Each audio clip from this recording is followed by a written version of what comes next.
There's a parasite causing explosive diarrhea that's spreading across America right now. It's called Cyclospora, and the FDA just had to issue a correction that the source wasn't definitively lettuce from Taylor Farms. So the authorities haven't even identified where this is coming from. That means you and your family are at risk, and you should be very careful with what you eat. Our videos on this topic have reached millions of people, and many of you have been asking me, what should I do if I get it?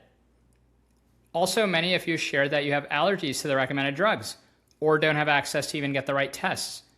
So I spent hours researching natural remedies that may help, and I'm making this detailed video hoping to help people with real and practical advice, and importantly, to reduce people's anxiety. I think there are many things you can do now, no matter what situation you're in. I want to offer hope here and discuss things that no one is talking about during this panic. First, a strong and healthy body can eventually beat this parasite on its own without drugs, but it can sometimes take weeks of misery. For people who are older or immunocompromised, that simply may not be a viable option for you.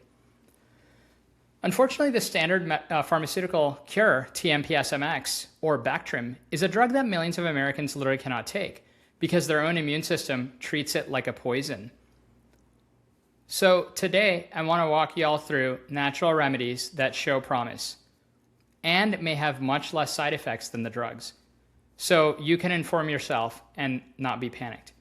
If you have a sulfa drug allergy or simply want to be prepared in case you or your loved ones get this terrible illness, then this video is for you.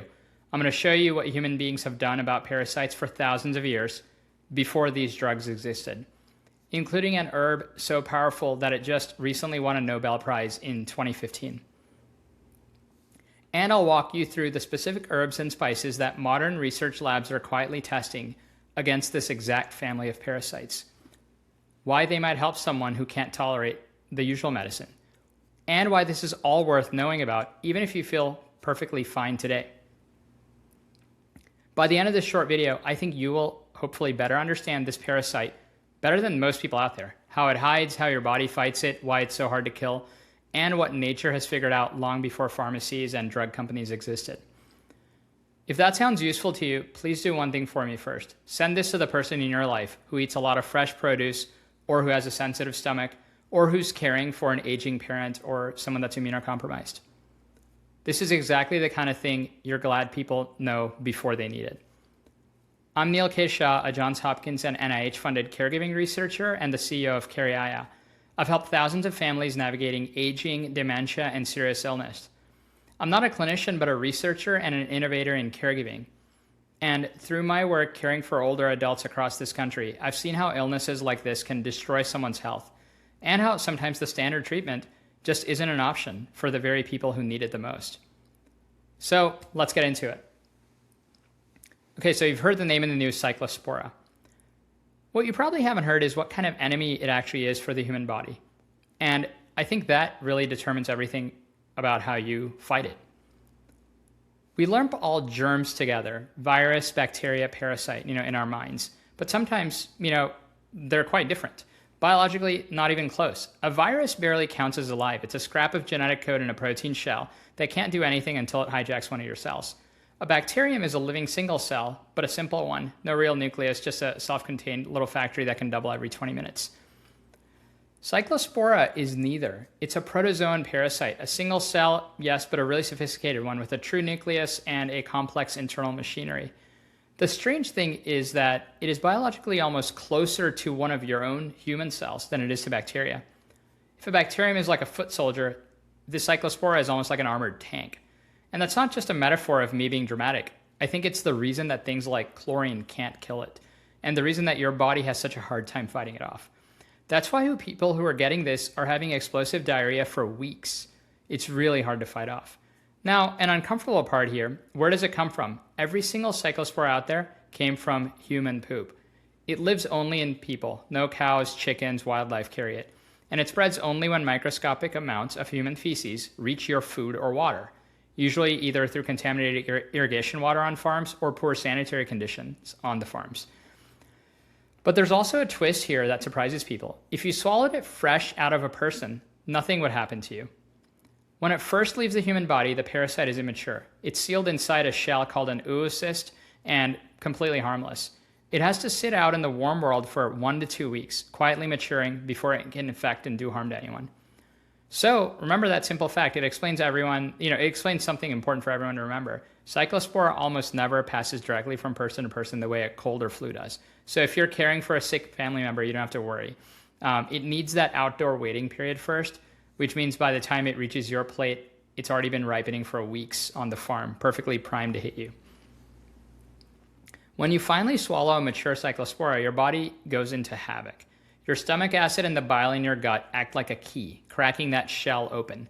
Now out comes the active parasites, and they burrow straight into the lining of your small intestine, the stretch of gut where you absorb your food. They rapidly multiply inside your cells, burst them open, and spread to the neighbors. That destruction, plus your body's own furious response to it, that's what you feel. That's why there's explosive, watery diarrhea, cramping, bloating, no appetite, and a deep, bone-tired fatigue that can sometimes drag on for weeks. I've met several people in the last couple of weeks that tell me it's the worst illness they've ever had. So, can your body handle it alone without drugs or medications? Yes. Sometimes yes. And how it does that, I think, is genuinely a really interesting piece of biology. Your gut isn't just a passive tube. It's one of the largest immune organs you have. And it runs a special program built specifically for parasites, different from the one it uses on bacteria. Scientists call it a type 2 response, and it comes with its own soldiers, cells called eosinophils, and a class of antibodies that your body barely uses for anything else. When the gut senses an invader like this, it does something that folk healers described thousands of years ago without even knowing the mechanism.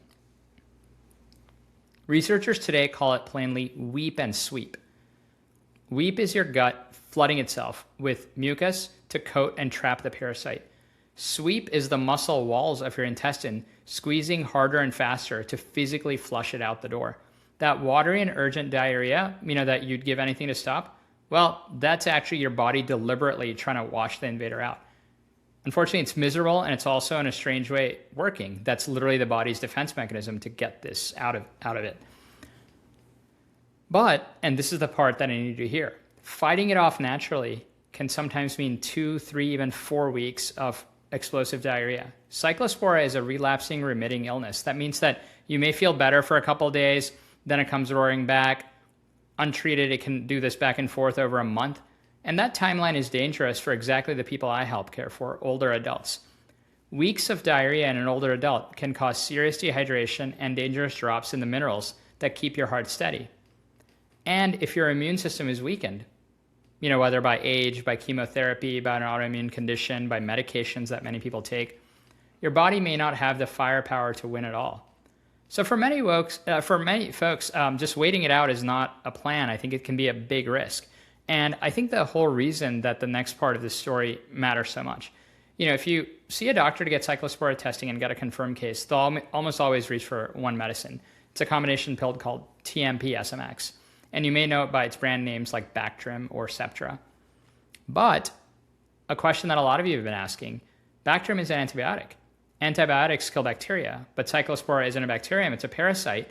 So why on earth does an antibiotic work on it? The answer is simpler than it sounds.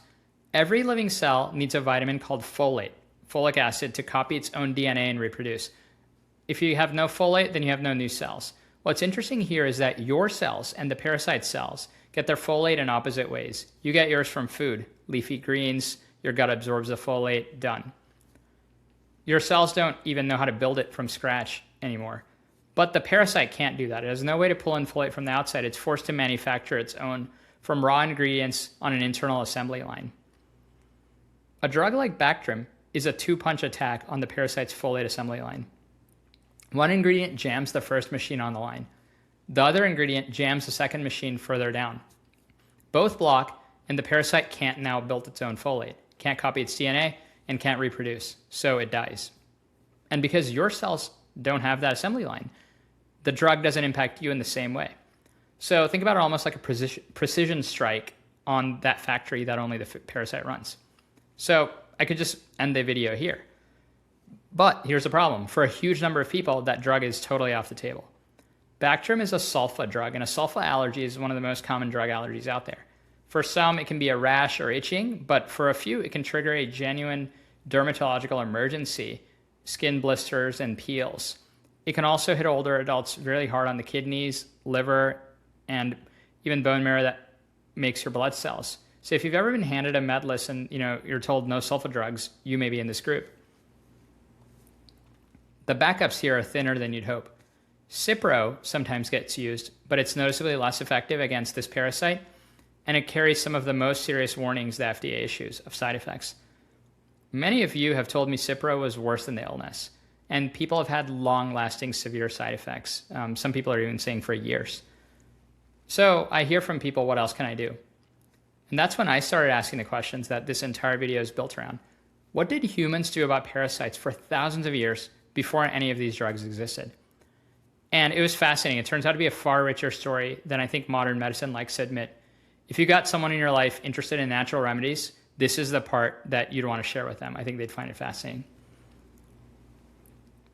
Parasites are not a modern problem. They're quite possibly humanity's oldest problem.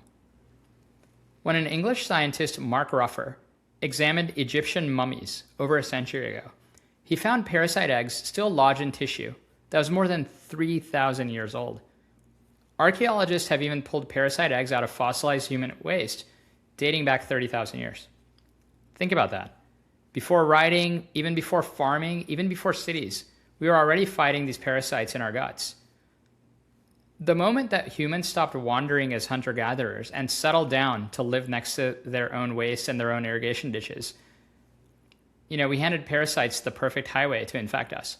So this is, in a very real sense, the price of human civilization. And the ancients did not just take this lying down. The oldest medical documents we possess already discuss parasites in them. The Ebers Papyrus of ancient Egypt, roughly 3,500 years old, one of the first medical texts in human history, describes intestinal worms and prescribes a remedy for them. What's the remedy? Garlic. Hold on to that, because we're going to come back to garlic with a modern twist that will really surprise you. Now let's travel east, and the story gets really extraordinary. In ancient China, physicians built an entire diagnostic system around these invaders. During the Sui dynasty around 1400 years ago, an imperial doctor named Chao Yuan Feng wrote down what he called the theory of the 9 worms. He classified 9 different intestinal pests by their appearance and behavior. And centuries later, when modern parasitologists read his descriptions, they were stunned. His longworm is a dead ringer description of a roundworm that we still treat today. His tiny wriggling worm in the lower bowel, that's unmistakably the pinworm. This man was cataloging parasites by clinical observation centuries before anyone had even invented the microscope. I think it's just absolutely fascinating.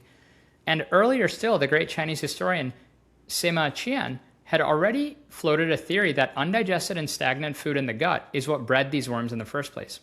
So sit with that idea. Bad digestion creates the swamp in your stomach where parasites can thrive, because a completely different culture thousands of miles away landed on this exact same insight. And now modern gut science is starting to circle back to that.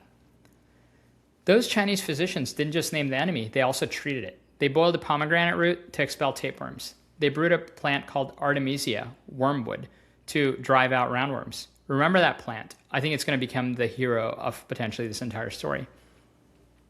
Then there's India and the medical system called Ayurveda, whose foundational texts were written down more than 2,000 years ago.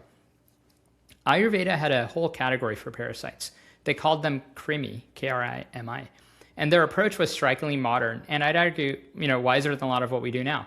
It had 3 parts: kill or dislodge the parasite, then physically clear it out of the body, and I think this is the part we sometimes forget, fix the internal conditions inside you that let it move in to begin with. They were doing preventative medicine. We'll come back to that idea too, because I think that's an interesting philosophy behind most of the natural approaches that you can take today. So now let me tell you the story that changed how I personally think about all of this. Because it may be tempting to hear ancient herbal remedy and then just file it away under superstition. Many modern medical doctors I meet even dismiss natural herbal remedies, and I find that sometimes totally condescending. But let me tell you why I think it's mistaken, and why natural remedies have powerful potential in many illnesses. So go back to that wormwood plant the Chinese used, Artemisia annua, sweet wormwood, or also known as Qing Hao. Around the year 340 AD, a Chinese physician named Ji Hong wrote a book of emergency remedies, and in it, he gave a recipe for the fevers that we now recognize as malaria. And his instruction was oddly specific. Take a handful of the fresh herb, soak it in water, wring it out, and drink the juice, cold and raw. For 1600 years, that recipe sat in old texts quietly waiting. Now fast forward to the 1970s. A Chinese scientist named Tu Youyou was ordered onto a secret government project to find a cure for malaria, which was killing soldiers by the thousands. She and her team screened hundreds of ancient herbal recipes. Wormwood looked promising, but in her lab, boiling it destroyed the effect. It didn't work. She was totally stuck. So she went back to the original text, back to 16 centuries earlier, and she noticed that his old recipe never said to boil it. It said soak it at cold and wring it out. She realized the active compound was fragile and heat was cooking it to death. So she switched to a low temperature extraction, exactly honoring the ancient method, and out came a pure compound called Artemisinin.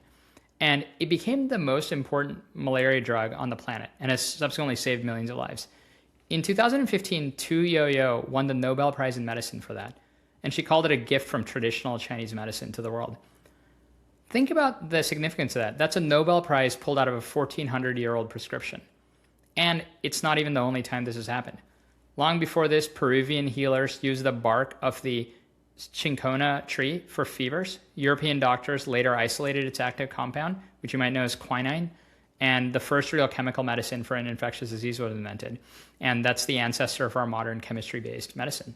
So the pattern here is really unmistakable and should humble every one of us. An enormous share of our most important drugs did not come from a lab designing a molecule from scratch. They came from a plant that traditional healers had been using for centuries. Sometimes the lab's job was just to find the gift, purify it, and prove it, and then cynically, I think, patent it. These plants and nature often had the answers first. I think that's the right framework for everything that follows. I'm not going to tell you that herbs always beat proven drugs, but when I find many people are dismissively, saying these traditions have nothing to offer, I think they're ignoring the single most famous parasite drug of the modern age, which came from a plant and won a Nobel Prize. If stuff like this blows your mind even a little bit, please subscribe so that you don't miss these deep dives. I really enjoy doing them, and I hope you can share this with someone who thinks natural remedies are all bogus. I think this story alone is worth their time. So now let's turn to Cyclospora. I have to be transparent here because your trust matters a lot, and I don't want to just tell a good story. There are no definitive completed trials against Cyclospora with these herbs specifically, because this parasite is famously impossible to grow in a lab. So scientists study its close cousins, a family of parasites called Eimeria and Cryptosporidium, which are sometimes nearly identical in structure and are the accepted stand-ins for research. So almost everything I'm about to tell you comes from test tubes and from animals, usually chickens that are infected with those cousin parasites. So let me be crystal clear. If you have confirmed Cyclospora and you can take the real medicine, please take it. If you're frail or immunocompromised, do not try to fight this with spices or herbs. I think the stakes are too high.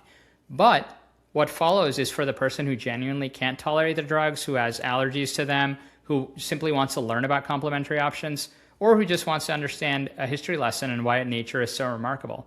I think every one of these options is a may, not a will. But with that promise made, let me show you what the research labs are finding, because it's absolutely fascinating.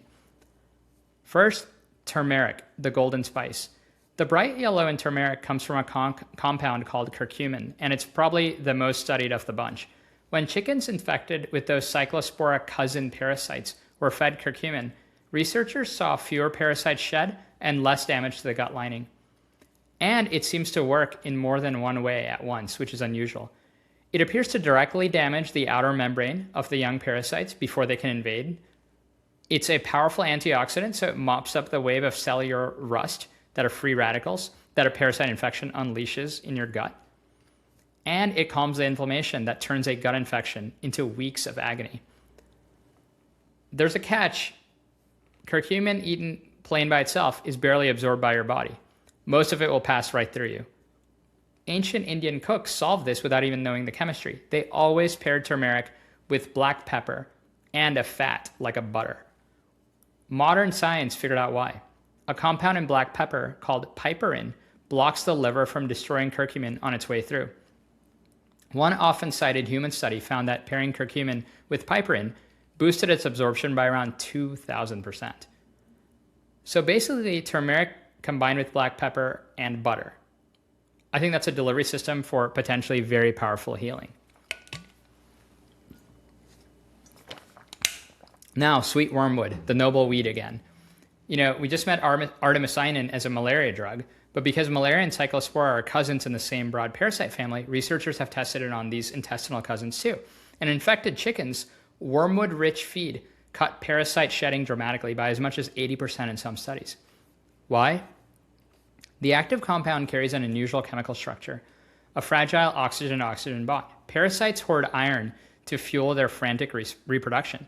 When artemisinin meets all that from iron inside the parasite, the bond snaps and releases a burst of highly reactive molecules, almost like tiny chemical explosions that shred the parasite from the inside.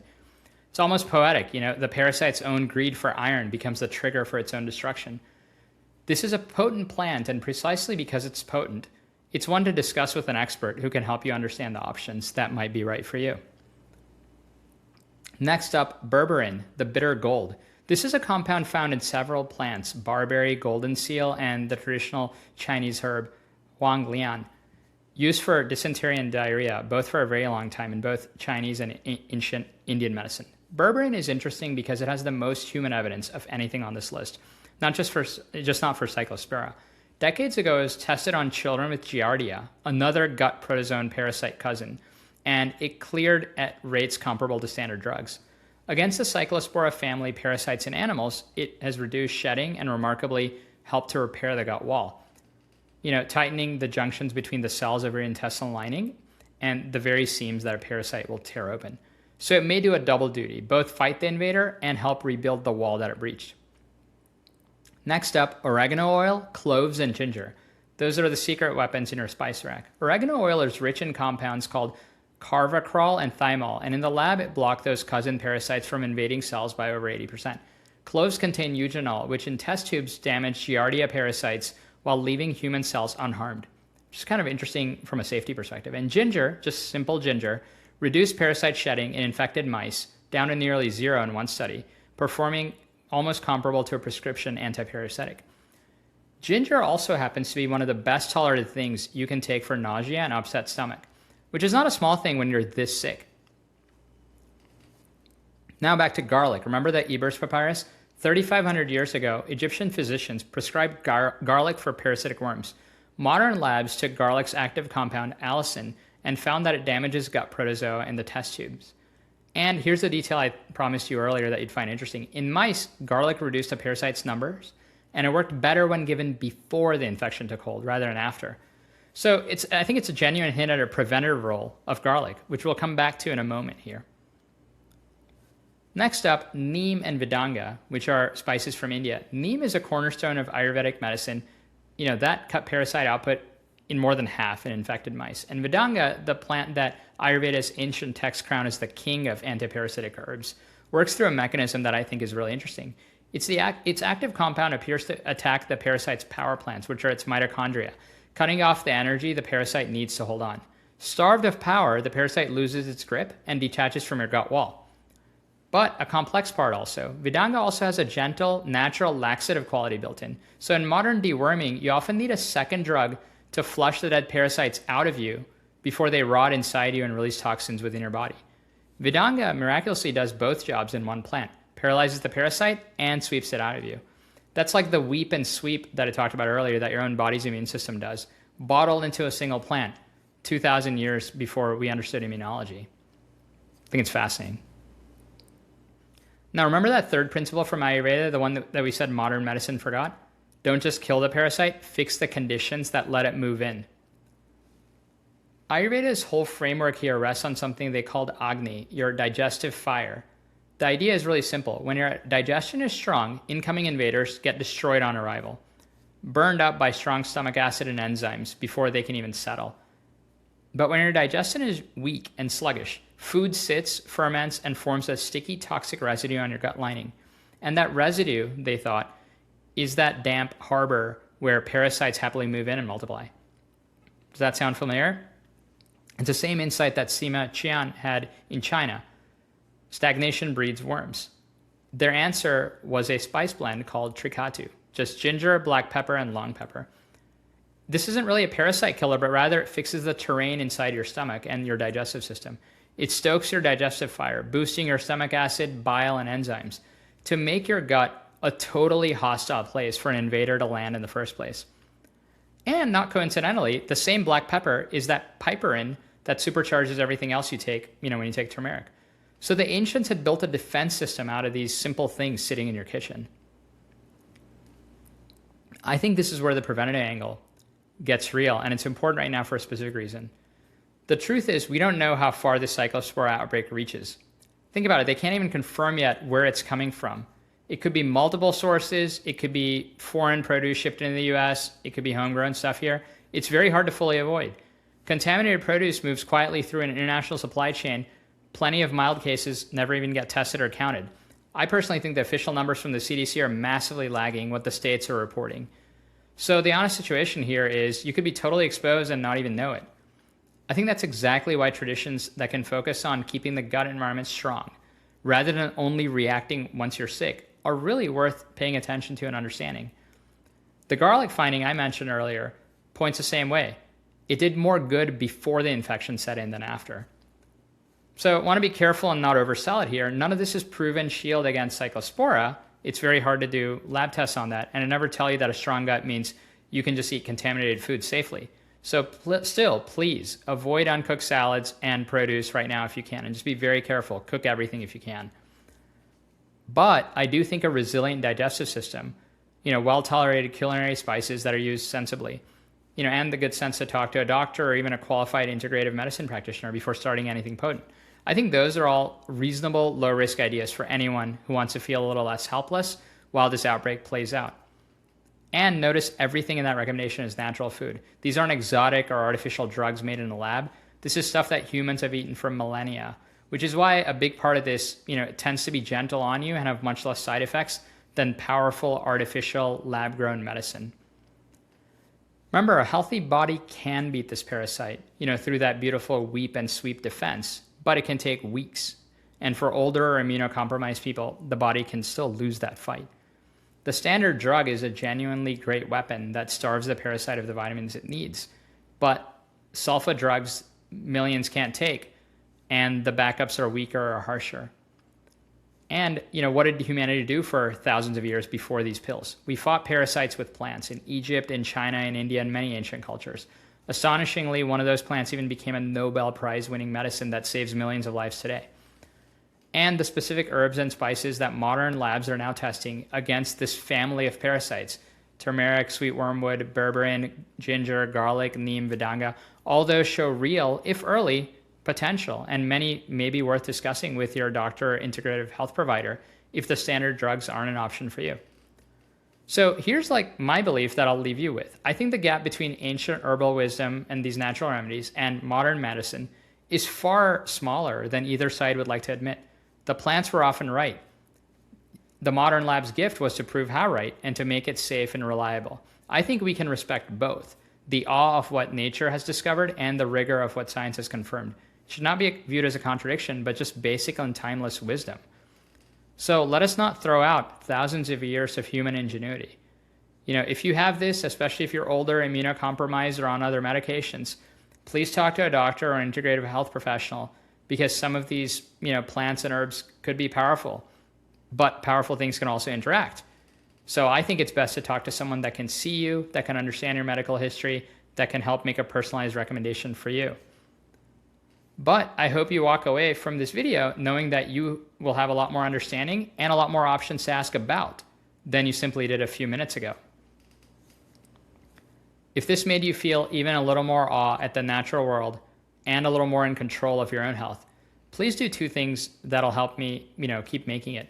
One, subscribe and follow along so the next deep dive finds you. And please share this, right now before you forget, with the one person who can't take the standard drugs or who's just really worried about this parasite outbreak and wants to feel a little more in control and prepared. You might be handing someone the exact things that can change their outlook and their outcome. I'm Neil K. Shah. Thank you so much for your time today. I know it's the most valuable thing you have. I really hope you stay healthy, that this information helps you protect yourself and your loved ones, and I'll see you in the next one.